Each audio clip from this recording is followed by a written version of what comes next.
بسم اللہ الرحمن الرحیم۔ شروع اللہ کے نام سے جو بڑا مہربان اور نہایت رحم والا ہے۔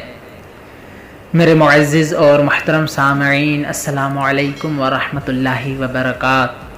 حضرت محمد مصطفیٰ صلی اللہ علیہ وآلہ وسلم نے فرمایا کہ جو شخص اس گناہ کا مرتکب ہو جائے تو اس شخص کے اس گناہ کو انجام دینے کی وجہ سے روزے اور وضو کا ثواب چاہتا رہتا ہے، اور قیامت کے دن اس شخص کے جسم سے مردار سے بھی زیادہ بدتر بو آئے گی، جس سے تمام اہل محشر کو تکلیف ہوگی۔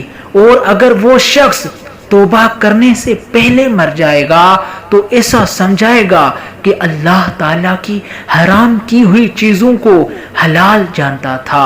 یہ ایسا کون سا گناہ ہے جس کو انجام دینے کی اتنی بڑی سزا ہے؟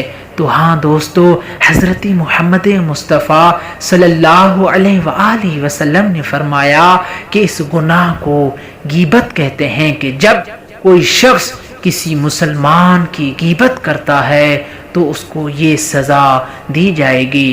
اور اس کے بعد حضرت محمد مصطفیٰ صلی اللہ علیہ وآلہ وسلم نے فرمایا کہ جو شخص کسی مومن بھائی پر احسان کرے، یعنی کسی محفل میں لوگ اس کی غیبت کرتے ہوں اور یہ اسے روک دے، تو اللہ تعالیٰ دنیا و آخرت کی 1000 قسم کی برائیوں سے اسے نجات دے گا۔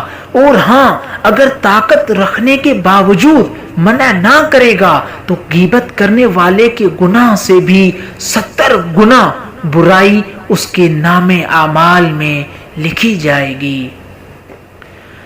کریم اللہ سے دعا ہے کہ تمام اہل اسلام کو غیبت نہ کرنے کی توفیق عطا فرمائے۔ والسلام علیکم ورحمۃ اللہ وبرکاتہ۔